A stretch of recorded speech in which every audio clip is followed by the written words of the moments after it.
Hello, everyone, and welcome to another live stream. Today we have Justin from, I think it's just Effective Co. I think I've got that right. And we're going to be doing a bit of a deep dive into Justin's vault or vaults. I'm not sure which one we're going to go through, but I'll hand you over to Justin so he can explain who he is, what he does, and his experience with Obsidian. So, Justin, over to you. Yeah, hey, Danny, thanks so much for having me on the channel for a fun stream today. I love doing these. I think it's so much fun to just get it out there and hear what people are thinking and share knowledge with each other. So it's something I absolutely love to do. But I'm Justin. My channel is Effective. The tag is in my name here, Effective Co. If you're interested in checking it out, if you haven't already, it's a channel that's largely focused on PKM, Obsidian primarily in that, but also dives into some productivity topics as well. It's kind of where I started off in the content creator world. Was I had a podcast, a community, and I've kind of narrowed it down over the last couple of years to YouTube and trying to figure out where to take things next with it all, because it's a fun process to just dive into different softwares, to different processes. But to give you a little bit of a background for me in kind of the note-taking world, I am such a generalist for learning different things. I love learning broadly. I love digging into different fields. Like, for example, my career has spanned probably 3 different fields so far.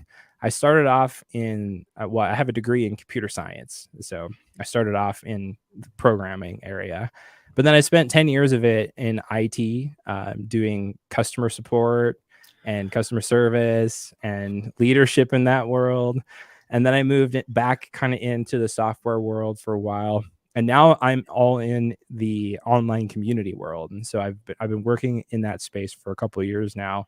And in that process, there's just so many different things that I've learned. Oh, I did marketing for a while as well. So, there's just a ton of stuff that I've touched over the last few years. And note taking has really been a big part of that, because everything that I'm consuming, I'm always thinking on it. Like, what am I thinking? How am I reacting to this? And for a long time, I was using Evernote and other tools like that. And when a few years ago, I was just really fed up. I was like, these tools don't do what I want them to do. Evernote kind of was going down the tubes for a long time, and still kind of is, depending on who you talk to. Yeah, that's a hot take right there. Controversial, yeah. I mean, it's still a great tool, and people who use Evernote for what it's kind of been shaped for, it works really well. And for others, it just it's missing a few things. I got into using Bear on iOS, the Markdown note-taking app. But I was just telling Danny before stream went live that if you get, for me anyway, the way that organized itself, once it got over a certain threshold of notes, it just didn't make sense anymore. And it had wiki links in it, which is interesting enough. But there was a certain point, I think in 2020, where I was just fed up. Rome research started to get big. It's like, oh, a lot of attention to this new fancy thing over here. Might as well check it out. Then they're like, Rome's $500 a year or whatever it was. It was like some crazy high price. I'm like, well, I'm not paying that. Or $15 a month or whatever. I can't remember what it was at the time. And so I went kind of on this journey, and I went through a ton of different note-taking apps. This is actually when I kind of started my YouTube channel. And then eventually discovered Obsidian and fell in love with it, because there's really a couple of reasons why I love Obsidian. First and foremost is that it's really just a browser, an interface layer for normal files that you would interact with on a day-to-day basis on your computer. Text files. Yeah. Well, I mean, you don't have, the problem with Evernote, for example, is that it was all files that were created in their proprietary format that you would have to translate out if you wanted to export them.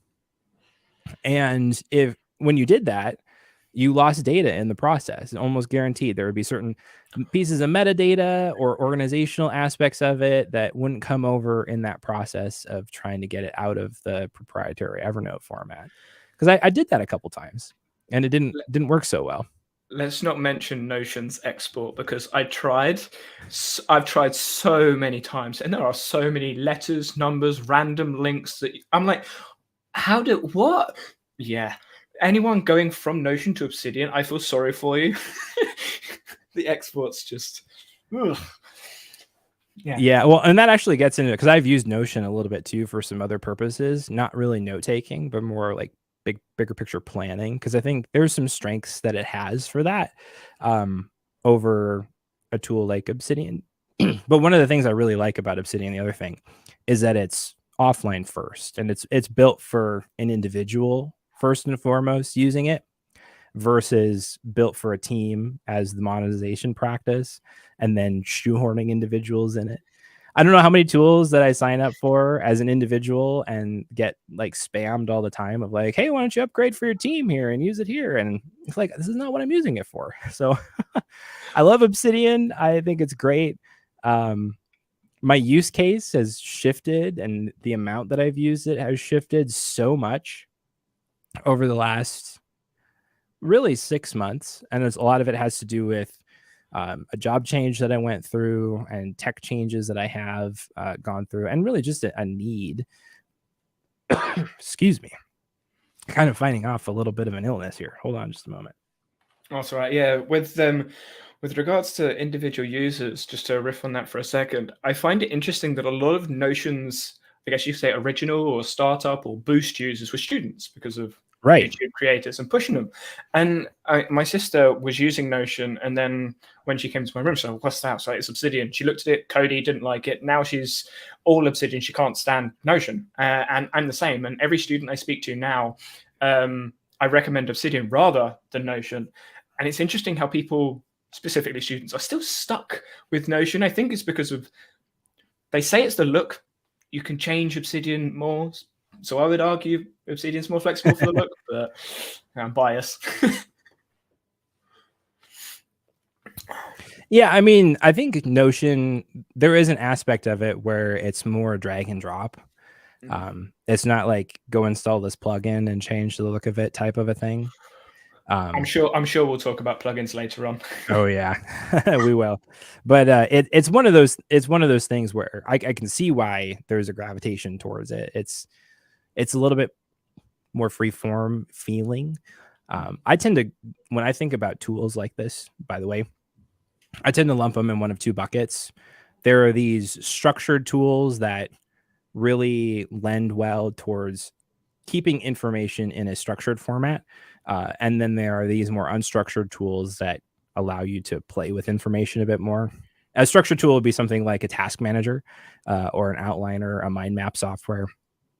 An unstructured tool would be something like, really like Obsidian or Logseek, Rum Research, Miro or Mural, some of those whiteboarding apps, Canvas.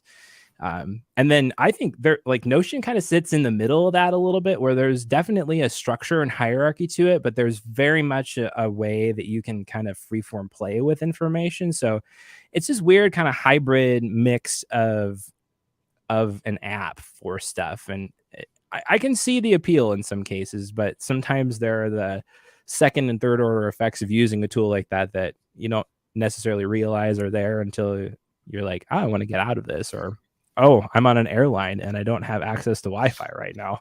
What do I do? Or the speed is a bit like it's buffering, or it's slow to react. Like, exactly. The speed Notion, when I go back to it now, I'm like, oh, please just do it straight away, like instant, please. But yeah, so I assume you're good to share. I've got your screen up ready. So yeah, let's do it. Right. Yeah, so I'm kind of running 2 vaults right now. I used to have one vault that was really together, like all together with my journal notes and more work related stuff. I've split them separate now because I've been experimenting with some stuff, namely with Canvas, but Canvas isn't available on iPad yet. And so unless I've missed an update for that recently, but I haven't been keeping iPad it close. Follows mobile. Is it available on mobile now? Yeah, it was brought out, I think, last week. I think I missed that then, because I haven't had a chance to pay too close of attention to the community. So I'll have to check that out and change it, because have to look at the recaps. God, I do. I know I do. Goodness gracious, I'm failing here. But I hadn't been using like small hidden like you have to like fully pay attention to everything that goes on to see it, sort of It's thing. maybe like once a month or every 2 months where I really dig into change logs with Obsidian. Just because, as I mentioned, my use case of it has actually drifted a little further away. It's still the note-taking app that I use all the time, but this is more the way I approach Obsidian. This vault in particular, this is my PKM thinking vault, where I'm tracking all of the work and ideas that I have on different subjects. A lot of the day-to-day work that I'm doing, though, with this is not in Obsidian.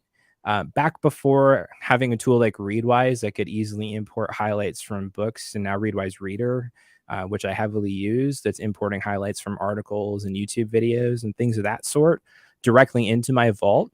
I was taking notes directly in Obsidian, and so it made a lot more sense for me to be hands-on day-to-day in Obsidian.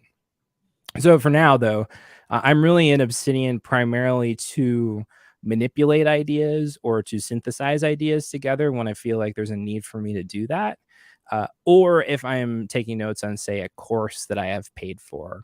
Like I recently just got certified as a Scrum Master in Agile. I know it's like I'm all over the place with everything. But so that's one of the things. And I took all the course notes inside of Obsidian while I was taking that class. But I have really a simple structure here. At the top level, I just have one home note. This is just a quick launch off point for myself if I want to get into interesting stuff that I'm working on. Some important tags. I'll get into the tag infrastructure that I use here in just a moment. But largely, I mean, over the last year, I've been really thinking on this idea of like holistic productivity. What does it look like to approach productivity from kind of a big picture view where it's not just about hustling and getting more stuff done and achieving specific goals, but where it's about being effective in the right areas of your life. So it might be really being intentional to spend time developing hobbies because maybe you're lacking a little bit in fun in your life. And so that's just kind of a high level of that idea. But these notes here are ones that I'm interacting with a little bit more frequently, or they're related to ideas that I want to keep top of mind. And then the way I create notes in here is that every new note that I manually create will go in the inbox folder until I deem it basically done, where I'm ready to move it into notes. And usually it gets created there and I write it up and I'm satisfied with it within a couple minutes, and then I move it to notes. Other times where I'm like, I'm kind of stuck on this right now and I want to come back to this. So it's just more of a holding spot for me. Pause there for a second then. So Yeah. when you say you take a note, is that I've taken a sentence note from a phone call that I need to remember, or is it I've watched this video and I've got this really cool idea, I just want to brainstorm it for a minute? Or is it a bit of both? It's a lot of times actually I'm taking an article or a video or a book that I've read. I'm going through the notes there, or I'm connecting an idea to that book. And then I'm taking what I would call a permanent note in my vault, which is a synthesized singular idea. It's not as atomic as an atomic note in a Zettelkasten type sense. But it's in my mind what a whole thought is for something, and then it's connected to that. And so I can get into some specifics here in a minute of what some of that looks like. I have separate folders for attachments and templates. In this folder, it's very, very simple. Do you manually click like add new note, and then it, I assume, is set in the files and link settings to default to inbox, or do you Yeah. go and right click? Yeah, I always half the time I'm working in another note and I'll just wiki link something and then I'll open it that way and create it that way. And it defaults to the inbox. But yeah, I have some very, very basic templates in here to help me just grab information that I need. So literature notes are for things that I'm taking manually outside of synthesizing it through ReadWise, where I'm grabbing, I always do links instead of tags for topic areas because the way I view tags is more for kind of note versus a topic area. So you can see here, we'll get into this here in just right now, but tags on the notes that I have literature notes, and these are all different kinds of notes that I have. So articles, books, videos, sermons, books, podcasts, so on. These are just the original source notes from the original source. And then permanent notes are all the notes that I have synthesized either from those literature notes or from other ideas.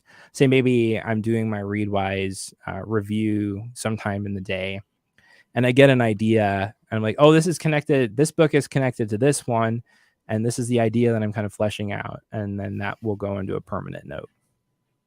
And then Nice. Yeah, I'm similar with my tags, but I don't separate the sources. I just have a source tag. It's just everything is source, because that way, to me, it's easier with the templates because I have everything that on makes sense. one bolt. It's a source. I don't care where it came from. It could be a website, a blog article, an academic article, video. Yeah, it's a source. Yeah, I mean, that's totally fair. I think I started off with this, I mean, a couple years ago now, 3 years ago, and it's just kind of stuck with me. That's fair. Yeah, I did have all the individual tags, and then I was like, you know what? I'm just going to combine them all into one, because that way I don't have to worry about it. Plus, it's easier to see. So, yep, I'll do that. I think I used Tag Wrangler for some of it, and then I used DB Folder for some of the other bits. It's like, which plugin do you use?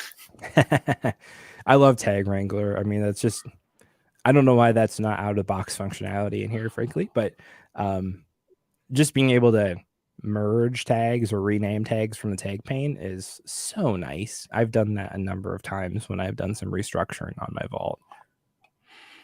Yeah, I think there are quite a few like small little, I say small little plugins, but they don't do much. It's like one or two things. I'm like, just add it to core. Let's please. But I know they focus on speed, so I don't know how the back end would affect everything else. So maybe we'll have to get a developer to have a conversation about that, a developer on the team to talk about that at some point. For sure. That would be really interesting. Yeah, because performance, I mean, obviously is a huge thing. And they're already developing this in Electron, which is notorious for being a bit of a slug when you load an application into that.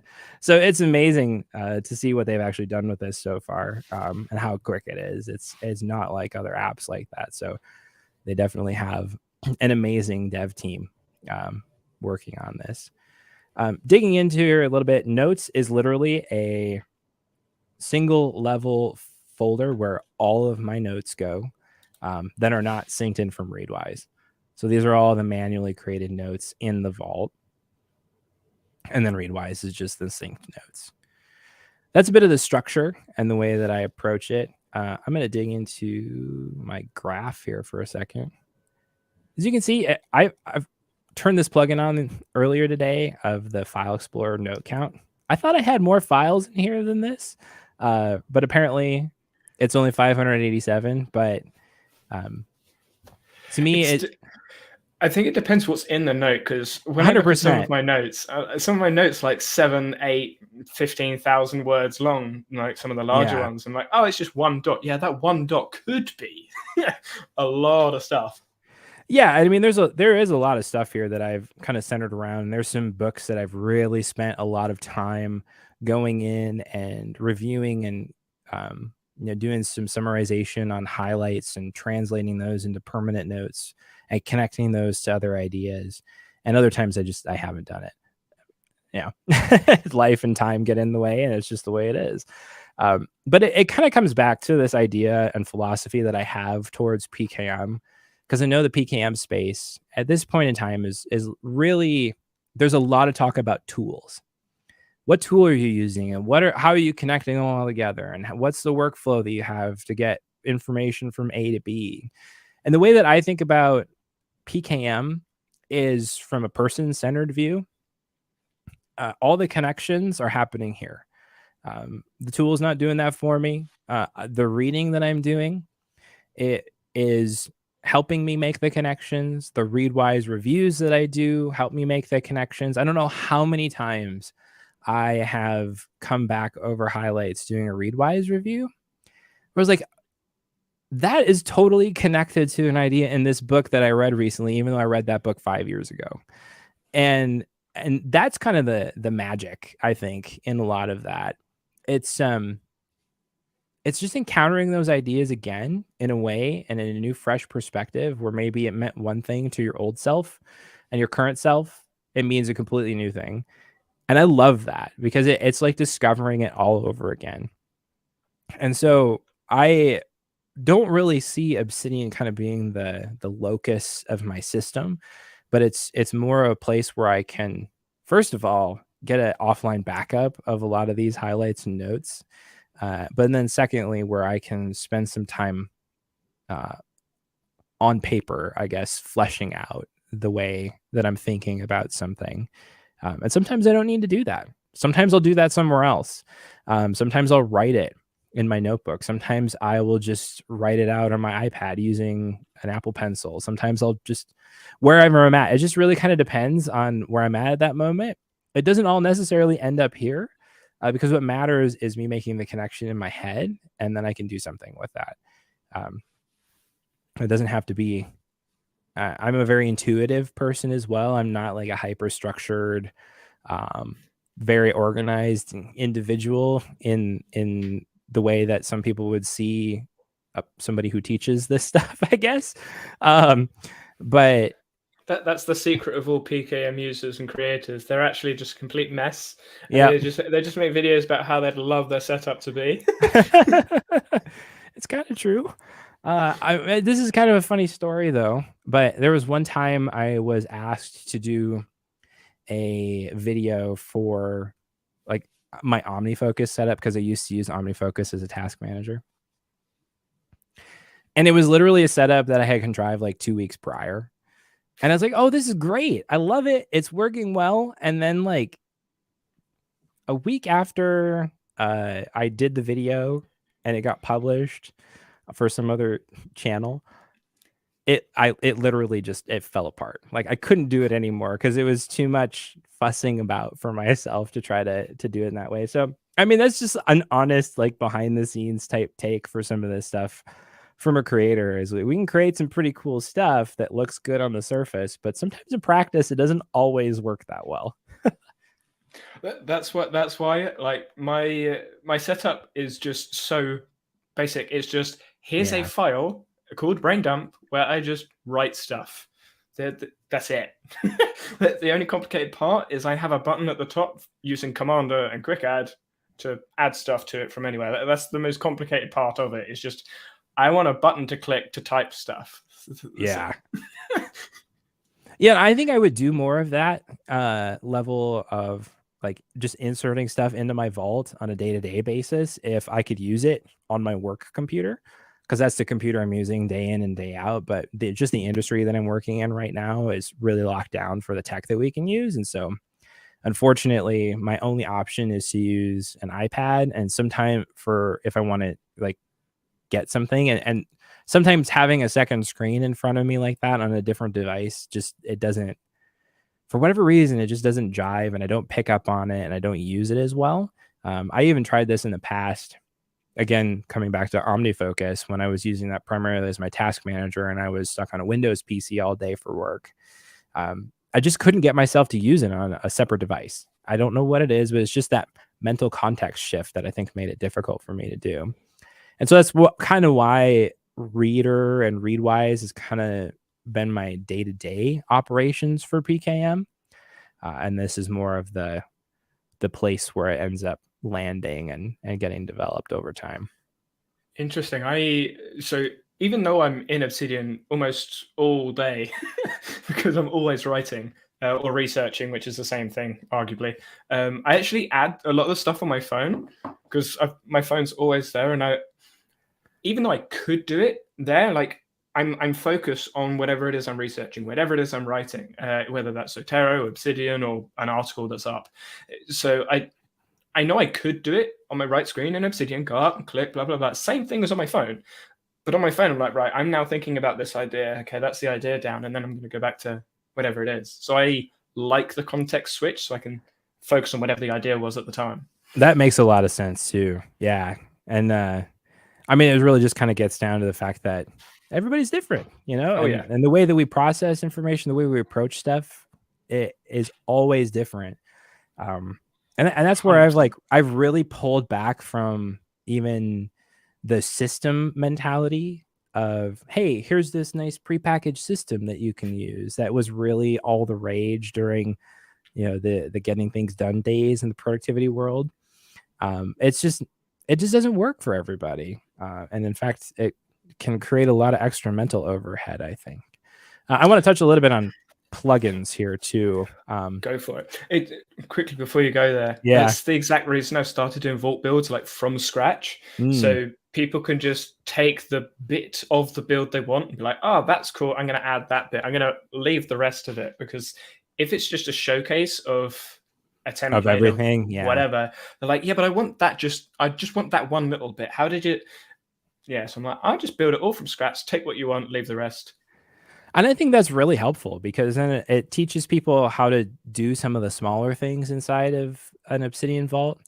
And then I think that is really one of the most powerful things about being able to share what we're doing with each other, is that you can pick and choose those little things that you like that maybe you didn't think of yourself or you didn't run across yet, that can really be a powerful potential improvement in the way that you do things. And so that, like, sharing stuff out, I think, can be both a blessing and a curse, because it can put pressure on people. I've experienced this even myself, to do things in a different way.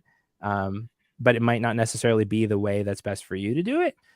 But on the flip side, you can pick up some really great tips on how to do it, things as well, especially if it's shared in the right way, like you're talking about.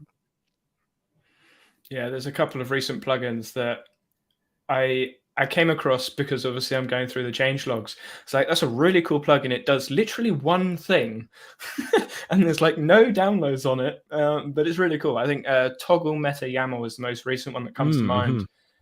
It literally just hides the metadata, but loads of people don't want to see it. And I mean, it was a feature requested in Notion databases for so long, hide the properties. And I'm like, oh yeah.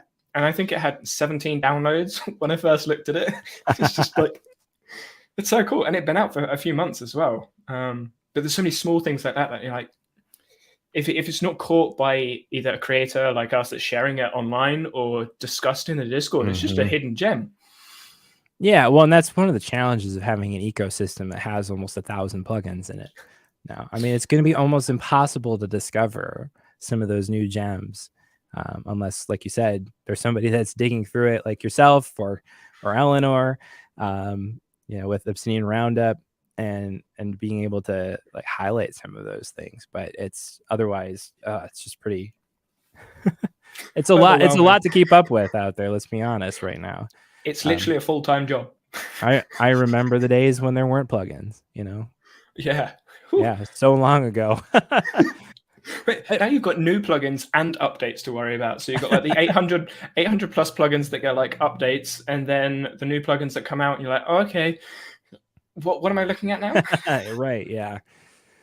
Yeah, so speaking of plugins, what ones are you using and why, I guess, is the bigger question. Why? Advanced tables, I just love having this plugin available if ever I want to deal with a markdown table. There are some times where it just makes sense to put information in the tabular format for my sense, and I always forget how to formulate a markdown table correctly. And this plugin just makes it super dead simple to do it, for like the 1 or 2 times a year where I even have to touch a markdown table. Plus, it just makes it easy too, because you don't have to do the like, all right, we're gonna do the pipe, then some text, then the pipe, then some text. You just like do it on one row for the headers, and then you're good for the rest of the table. It makes life so much easier. Data view is sometimes, especially more so when I had my vaults combined with more of my personal and work thoughts. I've split those out into a different vault. I was using this more for different types of queries, and so that's a lot of the reason why that one's there. I don't really have a specific consistent use for data view. It just depends on what I'm doing. But sometimes writing a quick query is just the easier way to see what's going on with a specific type of node or a specific topic that I'm working with. Interesting. So I'm looking at the rest of the plugins. Do you like a table database style view that data view gives you, or is it just, you just want a line of text? Well, sometimes it's more that I just like the ability to filter quickly using a query in data view. There have been cases like, for example, one random case, as I was manipulating my vault, I somehow ended up with duplicate files in different folders because something got copied incorrectly. I don't know. It was total user error on my part. Let's put it that way. And I just used data view to try to find those duplicate files a little bit more easily. And so that was just one random use case that I've used it for in the past. In the other vault, I've experimented with using data view to pull in certain files, a list of files for when I was trying to do more project management style or productivity style stuff in an Obsidian vault. So there was that. But again, it's just not something that I use a lot. It's just a utility that I like to have available. Interesting. What are your thoughts on data core when if that's released?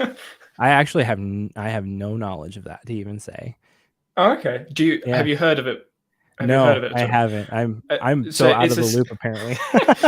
It's essentially DataView 2.0.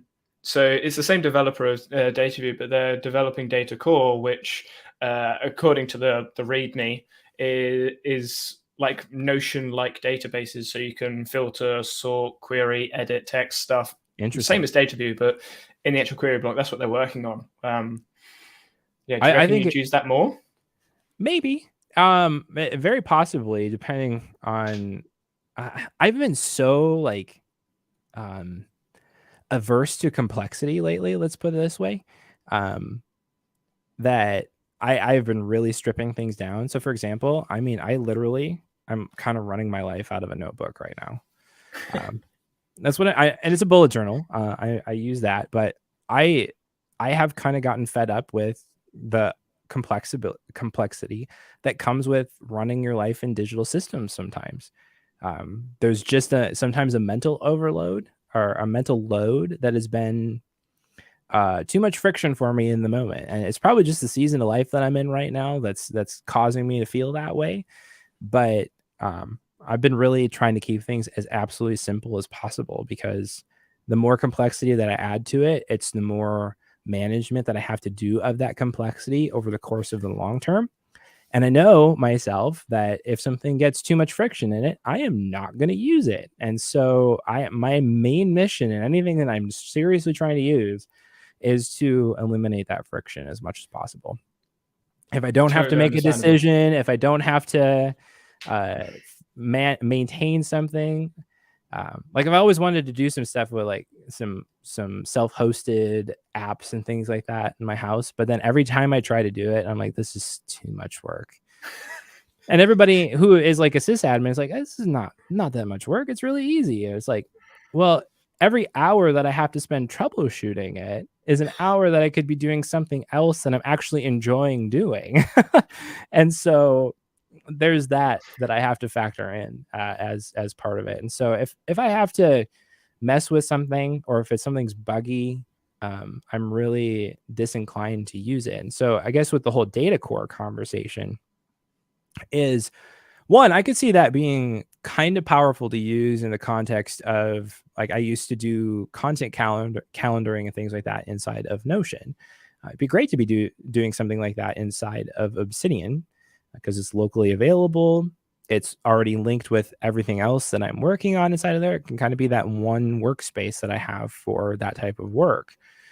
Just the way that to do it these days has been a little too hacky feeling for me to get it to work correctly. And so if it can work excellently, over the long run, I think that's a really neat option. But again, it's all in the execution. Does it work? Does it work consistently? Can I trust it with my data?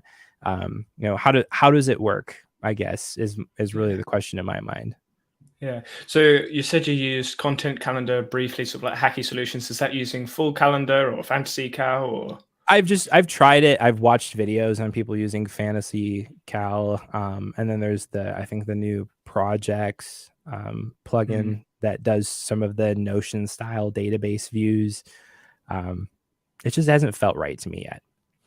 Yeah, I used Full Calendar, but because I use a calendar app as well, I was like, I'm just going to keep it in there. I'm gonna just use Morgan because it does everything for me. I don't have to worry. Plus, Oh, right. it's got mobile app. It's got scheduling. It's got tasks and events. It does everything I need. Why do I need Obsidian to do that as well? I don't. Right. Well, and there, that comes down to this idea in the tech world of, do you want an all-in-one app that does it all for you and kind of does it all okay? Or do you want multiple apps that are specialized, that kind of do more one thing well, and then even though they might not necessarily talk to each other or integrate. Well, you say that. Morgan came out with an update a couple of weeks ago for those that aren't familiar, and you can now link an Obsidian file to Morgan. That's great. I was like, oh my God. So now I can have a link to a file. Like if I've got a video script in Obsidian, I can just put the link in Morgan. And then when I move the event around, I've still got the link there because obviously it's just an event. That's great. I love that. I might actually have to look into that a little bit more. To further down the list here, I literally just installed this one today because I wanted to see how many notes I had in my vault. Wasn't as many as I thought. It's true, but I didn't want to. This is easier. Troubleshoot the query or install a plugin. Honest answer. Note refactor. I know there's some built-in core plugins or core features that do this, but I like the way that note refactor handles being able to pull text out of a note, separate it out. I use this mostly when I'm taking a course or a class or a longer form piece of information where maybe I'm taking notes in that big note to start with, and then I come back and I process it and I want to split it out. So I just recently did that with my Scrum Master certification. So that was an easy one to kind of keep around. Do you have an example of that? I'm curious to see how that works, like how that works in like process. Yeah. So, I mean, for example, I don't think I'm completely done with my CSM training. So, here I am taking all these random notes here. And one note that I took in here was this idea of thumb voting and just kind of the what it is, and kind of made just more of a definition type note around it. This text was in the note here, and I literally just split it out and then embedded it in here. So I clipped this using note refactor into a new note, linked it here and embedded it. So the information is still there in that note if I want to see it, but it's an independent note where I can then now link it in more easily to other notes if I want to. Right. Okay, that's interesting because I don't use embeds like at all anywhere. So when I see people using refactor or using embeds and stuff inside a different page, I'm like, I don't get why or where, because for me, I have a source reference. So I'll have my source note, your literature notes, I think, and then I'll write the source, the point, whatever it is, inside of either a research file of me collecting a load of research points that are relative around a topic, or in an essay. So I don't want to quote it, because then if I change the words in the research file, it changes it in the source file. I'm like, no, I want to keep the original in the source. Right. So yeah, that's interesting. Yeah, it's just a different way. It's just kind of my haphazard way of taking notes, basically. Like I said, I'm not hyper organized. I just kind of go with what's working for me. And sometimes on one day it's one thing, and next week it's something else. And that's one of the beauties of, I think, of Obsidian, is that it's flexible in that way. You don't have to set up a system and then use it in that way. But if you want to take notes one day like this, where it's just one big long note on everything, you can do that. Or if you want to be intentional to split it up another day as you're taking them, you can do that too. It's pretty flexible to be able to do that. I didn't even think of that. Yeah, in chat. Sadly, currently embeds are breaking the file to outlinks from DataView. I didn't even think of that, but yeah, of course it does, because then you get tons. Ooh, yeah, it doesn't make sense. A But couple yeah, other quick plugins here. ReadWise Official, just syncing in all my ReadWise highlights. Sometimes I'll use Smart Random Note to, especially when I had my journal entries in here, where if I don't want to random note to bring up those random items from certain folders, I would use Smart Random Note to associate a search query to just pull random notes out of that search query, which was really nice to be able to just, oh yeah, here's this random note on deep work or whatever it is. And then again, a simple utility tag wrangler for managing those tags. Right. Wow. That's very. I don't want to say minimal because I don't think it is minimal, but I think it's just like to the point. It's exactly what you need. Which I love it. It's certainly different from the 20 plus. I think Sam had like 40 something plugins when we did the vault tour around there. But you really don't need all the plugins. And I guess my question to you, getting into the plugin world, is how take this any way you want. How do you think the community can best manage the ever-growing list of community plugins? Riff in whatever direction you want. Yeah, okay. So, I mean, having worked in the open source community in the past, I used to work for Discourse, which is a community platform. The Obsidian forum runs on that. I've seen plugins come and go. Let's put it that way. So there's kind of a challenge overall with plugins in the ecosystem and being able to maintain them. And especially if they don't get noticed and people don't use them, there's less incentive for developers to keep plugging away on them. That was kind of a pun, I guess, but was that intentional? No, it wasn't, but I just called it out intentionally. So I noticed it. I thought you meant the joke, so we'll go with that. I love puns, and sometimes they come out of my mouth and I didn't even think about it. I'm like, that was a good one. Good job. I'll note that down for next time. Yeah, next time. I'll use that intentionally next time. So there's really a struggle, I think, with having so many plugins being developed because people get super passionate about making them, and then all of a sudden they will be like, I'm not really interested in that anymore. And then all the people who are using it as Obsidian or whatever app continues on, the app continues to develop, and then maybe there's a breaking change in an API or something like that, and that plugin is no longer working. And then there's nobody there to fix it, which is an unfortunate thing because there's all this work that goes into these. And so I think visibility of plugins is a really important problem to solve for any app that's leveraging the open source ecosystem. And probably one thing, and so Obsidian does this well by highlighting and automatically sorting in the plugins view all the community plugins based on number of downloads.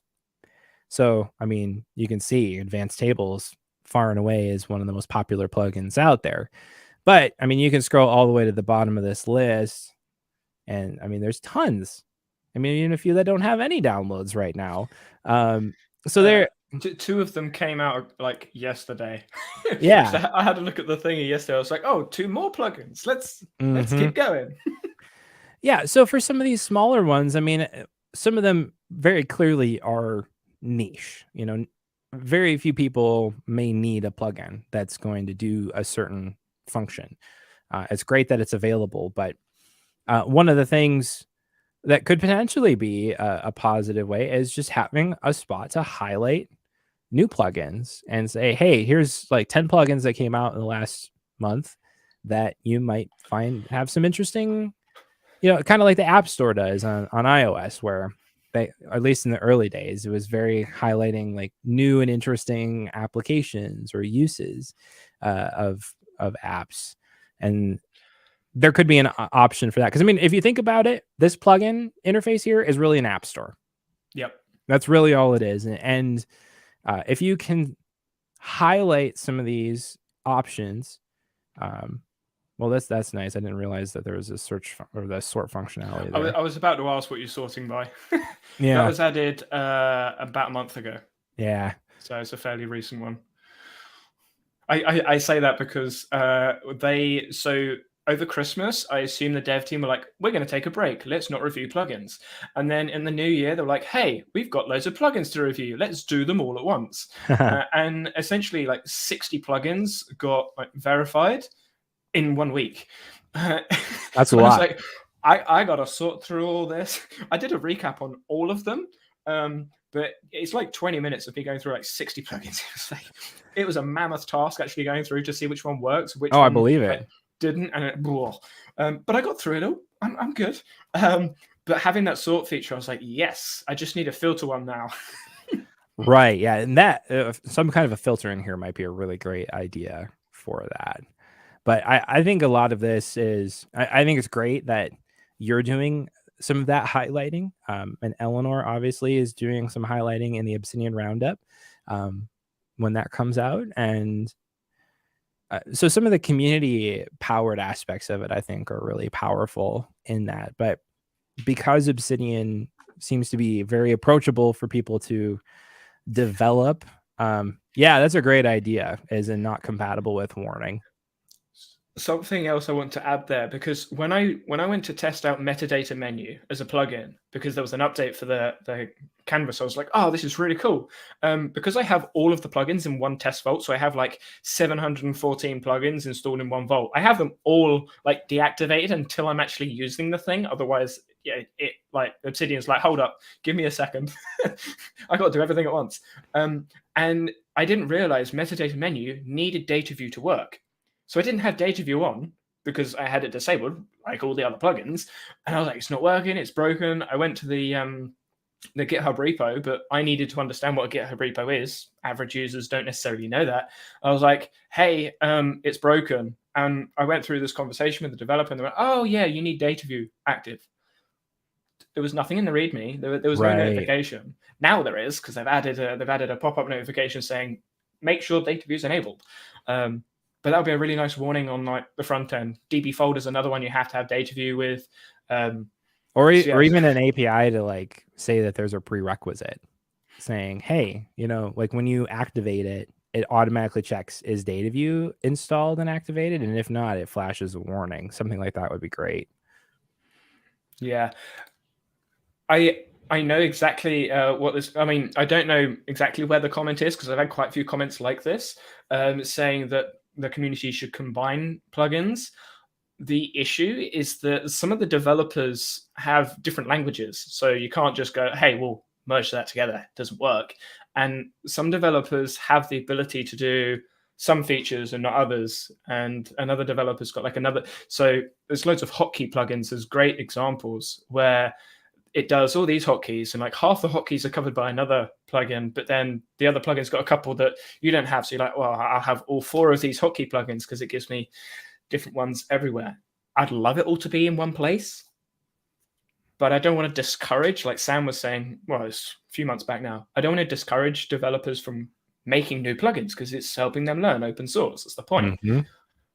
But as a user, I'm like, I don't need another GPT notes app. We've got 14 already.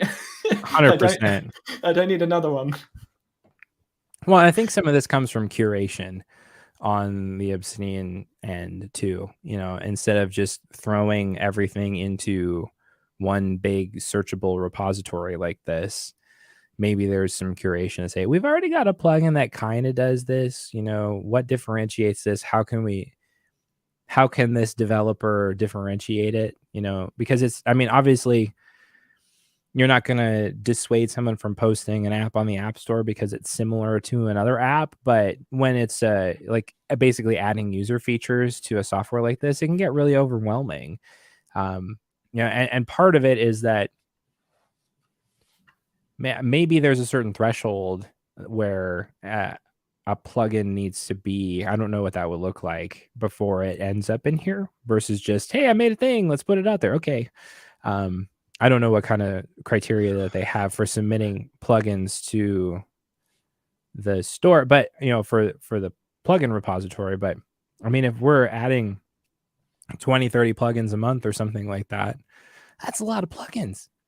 And especially if, and in some cases, like I said, like if you've got 60 plugins that come in 1 week, yeah, that's a big, even for like experienced users that know what the plugins do and how they work. I mean, it took me a good like 2.5 days to go through all of those plugins. Yeah, exactly. Not everyone has that time. No, absolutely not. I went through VS Code and looked at how they deal with extensions. Mm-hmm. I mean, there are lots of things about VS Code that I like the way that they do the extensions. You've got filtering, you've got sorting, you can customize loads of things. But there's also a rating system, not just the downloads. Ratings would help, yeah. Which I think would be useful. Just an easy sort of subjective rating of, I don't know how people would rate it, but just how useful it is or how not useful. Because I know a lot of people have downloaded advanced tables because it's number one and then never used it. Or they use it once or twice a year, and it's right at the top. But most average users that I speak to in the comment section of YouTube videos are like, I don't use tables. I don't really know. I downloaded it because it was the first one to practice, but it's at the top of the list as number one. Yeah, that's fair. So, and then there are other plugins that have been like Admonition. I see there. I was just looking at that one. It's great, but callout blocks, unless you really know what you're doing with callout blocks, Admonition's kind of not needed. So yeah, and VS Code also has like a recommended. I don't know how it works out what recommended plugins are or extensions are, but that would be nice. Of say, loads of people have recently installed this. Maybe you should have a look at it, sort of thing. Yeah, or like these types of people have installed this plugin and this plugin. Maybe you want to look at this plugin too, type of a thing. But that would require some data tracking of like what plugins are installed associated with a vault, and that may not necessarily be the most kosher thing to do in this ecosystem. So, yeah, which I'm totally behind. Yep, totally understand that. That's the sort of thing. Like as a user, you're like, I want that thing, but as the developer on the back end, they're like, yeah, but we can't. Or how do you get the thing to do what you want? 100%. Yeah, it's easy to dream up ideas, but it's on the execution. Yeah, especially when it comes to tech. I saw a comment in here that I wanted to bring up. Too many plugins. Yeah, it was that one. Too many plugin to the key presses callback, all on a single thread, definitely causes a lag when typing. I think what caught my attention to this is all the hotkeys and the keystrokes and everything. And I was having a conversation with someone, it was either earlier today or yesterday, about all the hotkeys.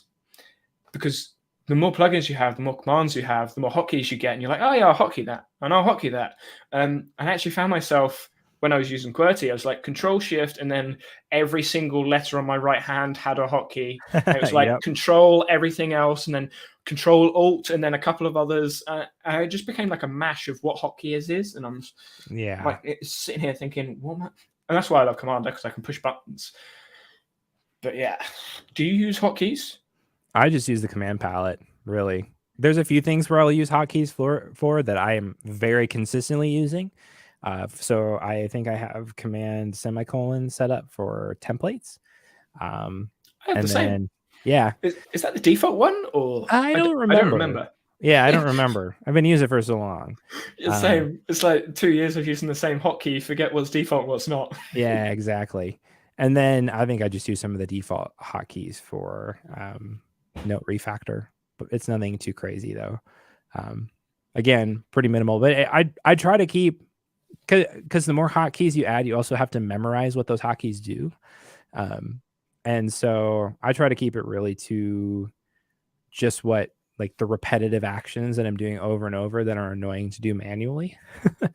And then I will, and then I'll create a hotkey for those. And normally it's just adding a template for me.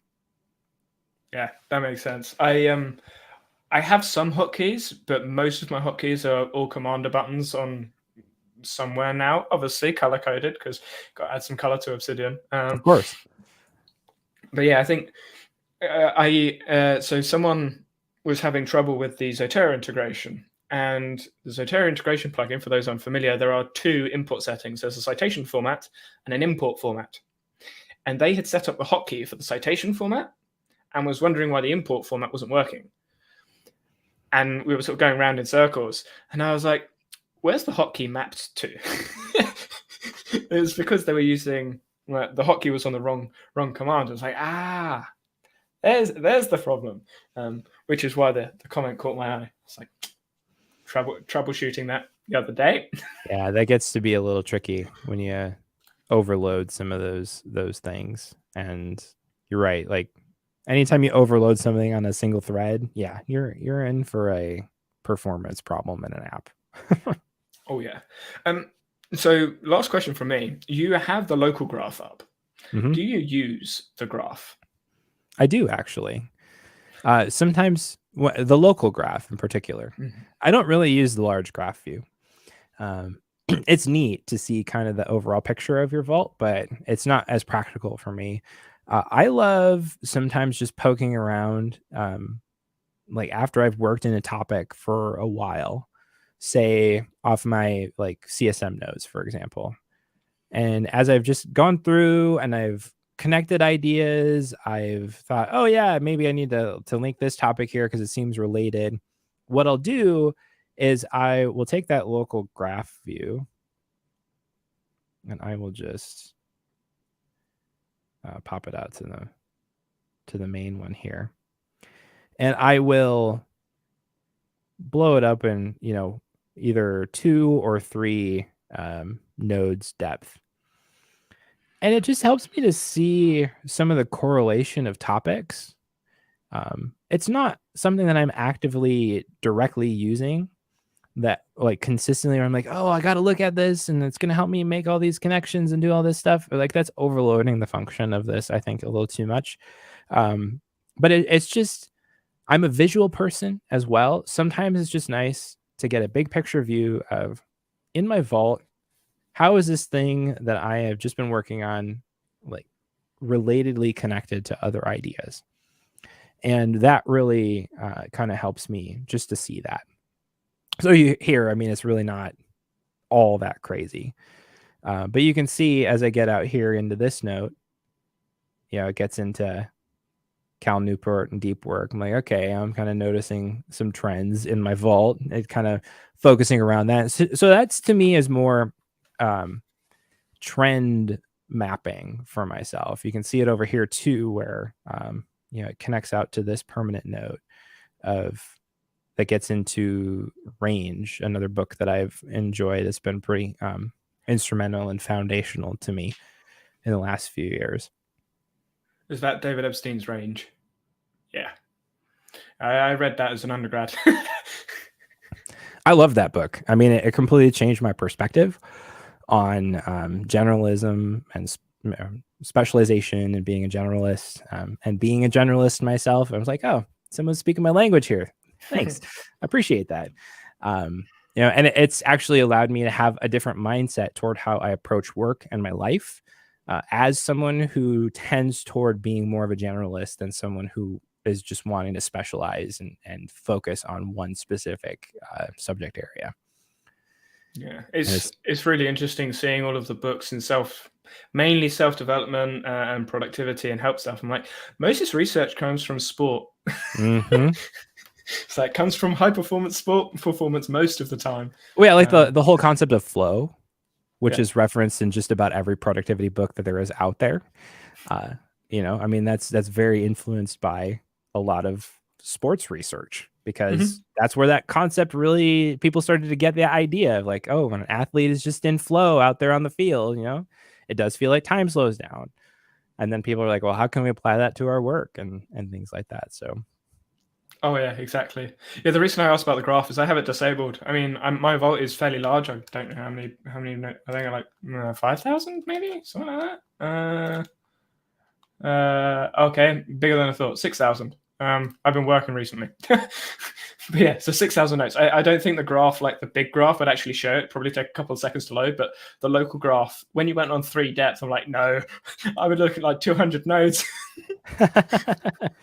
Well, like I said, I'm not using this as a big picture or like trying to get into granular details. I'm looking at it like what things are showing up over and over again. What kind of trends am I seeing in the notes and the topics that are correlated with other things that I've been thinking about or that I remember that have been important to me at other times. That's really all that I'm trying to gather from that. It's not, I don't get too into specific mappings again, because I'm not super hyper organized. I am organized enough, but it's not something where I get crazy about it. It's just not a strength of mine. and it kind of drains me to try to get really hyper organized. So I say everyone's certainly different. absolutely. Is there anything else you want to add? I do have a second fault. I don't want to get too much into it time wise here, but It's up to you. I'll just kind of pop it open here. One interesting thing I've been experimenting with the canvas is just this kind of idea of and it's kind of like a Kanban system, but it's not using it's I call it an productivity orbit chart. And it just like kind of gives me an idea of what's important to me, and things kind of float in and out of like what's my kind of priority orbit, and things that I like and kind of need to stay aware of, and things that are just kind of out on the fringes of maybe I need to think about that at some time. I haven't been using this as much lately, again, because I mentioned Canvas wasn't available on iPad, but now that it is, I'm going to explore using this a little bit more. Because one thing that I've always wanted in the productivity side of things for myself is a place where I can see the big picture, but then zoom in, and where I have, because it's so difficult to do that. You either get super granular in like outliner task manager mode, or you get really big picture. And there's not really a way to translate between the two of them. And a lot of productivity methods and tools are all built around managing granular levels of data. And that's not how I operate. I get overwhelmed by that. And so, I mean, I'll have things like this over here where I have my yearly theme and a wheel of life exercises and goals, some maintenance things that I want to keep just in the back of my mind. But, and then some tasks down here if I'm completing them. Don't want to just delete them off of here. But that's kind of something neat that I've been just experimenting with. I don't have this fully fleshed out, but again, lately I've been trying to just keep things simpler, and I've been trying to figure out, can I just do this on paper so I don't have to worry about the overhead of tech? And I'm trying to figure some of that out. And because the other side of it is too, it's not just the overhead of tech, but it's also I'm on tech all day long. I'm on the computer, have been on the computer, for a significant percentage of my life at this point. It's kind of harrowing to think about it that way, frankly. But I want to do that less. And I noticed that my focus and my ability to process through things is better when I do it off paper, like on paper or on a whiteboard, versus when I'm doing it on a screen. There's just something about even being on my phone or on an iPad, or even on a computer like this, where I engage with it differently than I do with a piece of paper. I feel like I can get more focused on a piece of paper because there's not the other things happening on the computer. There's not the magical internet out there with all the fun stuff, on a piece of paper. You can't get there. That's interesting. So I walk the dog. We've got a dog, and I walk the dog twice a week, sometimes three. And whenever I'm walking the dog, that's when I think. I actually think away from my computer. And on the other days, I'll go downstairs and I'll walk back. I mean, I look stupid, but I'll walk backwards and forwards in the living room, just thinking out loud sometimes. And I have my phone, so if something does come to mind, again, I just have on my phone, push the plus button, which Commander quick add, and then it adds it to my brain dump. And it's the same, like before I go to bed, I wouldn't class it as meditation because I don't think it is. But I'm just sort of like laying that. So I turn the computer off and stuff, and I just lay. Normally I lay on the floor, because if you lay on your bed, and then whole association with the environment stuff. Yeah, I hear you into it. But I'll lay on the floor to like calm my brain down, and anything could come up at that point. So again, my phone's next to me. If I'm like, oh, actually, that's a really good idea, or that's a cool connection, I'll just push the plus button and make the connection, and it'll show up on my brain dump. Actually, I'll share my screen. Let me go there. You shouldn't need to do anything, so you should be safe. Entire screen, share. There we go. Let's hide that button. Yeah, so for reference, everyone, this is my home canvas. So this brain dump here is, I mean, you can see that's just a random link from search. So I was like, that's cool. I love it. That's great. I'm going to put it in there. It looks messy, but it does the job. And that's the plus button. I push the plus button. There's I type whatever it is, and it goes straight to the top of this. So does speaking and sign go together? That was a question. I was watching a TikTok before you came in. I was like, with people that can hear, when they're learning to sign, when I'm learning BSL, I'm learning to sign, I speak out loud and I sign. But for those that can't hear, the speaking puts them off. I'm like, okay, should they go together? And that was just an idea that went into my brain dump. I don't know. So it went there. Will I use it? I don't know. You can see it's just a mess. It's just a brain dump of just random stuff. I like the line there that says the news destroys lives. that right there is a title for research that I'm doing here. Fake news. Yeah, sure. I'm not going to disagree. Yeah, it was a working title. I don't look at this sometimes. But yeah, I mean, I came up. Titles go in there, videos go in there. So I guess I'll quick tour. Inbox, which is it's a data view limited to 30, but it means whenever I capture something using the plus button, Zotero, the newest source goes to the top. And if it's not linked with either research or an essay, it shows here. And then when I link it, it disappears because of the query. So it's sort of like a nice automatic filter.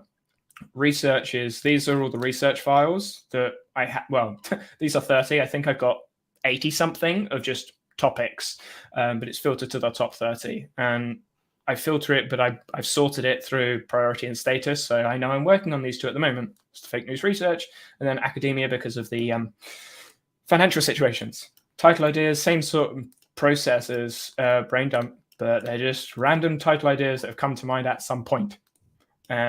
All three of these are literally the same thing. It's just a different heading of one file. So this is all one file. If I come into here, it's just, that's the overview. That's the overview part. That's the video ideas. That's the sketch ideas. That's the essay ideas. And it's all in my homepage. So I love that. That's great. It's one file with the queries that I need at the time. And I just show what I want where. And if I want to focus, I can be like, essay ideas, what am I doing? Okay, these are what's going on. That's the priority. Video ideas, etc. And then this is basically Obsidian Recap Central. This is where all the plugins, the updates, all the notes and stuff that goes. I'm like, there it is. But yeah, so that's how I zoom out and I zoom into where I need. And I find the canvas the best thing for it. I haven't found any other app that does this well. No, I mean, like if I was using Obsidian day after day, I would probably be building something like this if I could, just because this is the way I think. I want to be able to zoom in and zoom out, and I want to see different stuff, and I want to dig into different areas, and I want to have that ability to do that, and then not have to worry about. Yeah, so I love seeing that. This is going to look like an absolute mess because it kind of is, but this is my brain when I'm researching. I love it. And as those of you that you might not be able to see because it is fairly zoomed out, but all of the, none of these are actually files. I think this is the only file that it is. But they're just points. And I don't even know where the middle what is now. I think I started here and then went this way and then down here, and the color, there is an actual color code for it. It's there.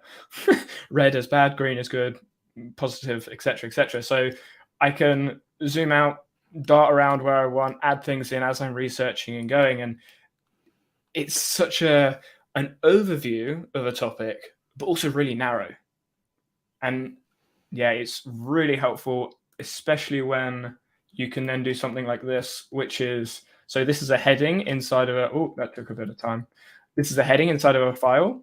So if I want to go to that section of the research, I can, and I can see where it's linked. I love that. And it's those small things. But yeah, it wasn't meant to be me showing my stuff. But when you brought up the canvas, I was like, I'd do a couple of things with canvas, make it look messy. I love that though. It totally reminds me of that meme of the guy, who's like got all this stuff strewn around on the board. Have you seen that one? I can't remember what it's called, but yeah. But it's totally how we think though. If you think about it, our thinking is messy. It's not that we don't think in ordered lists and bullets. Our thinking and the way we map stuff together is all over the place. And sometimes you just have to go through that process of one idea to the next idea to a different idea to this thing over here. And then eventually you can connect it all together. That's the amazing thing, I think, about that. And that's a really cool visual of that process.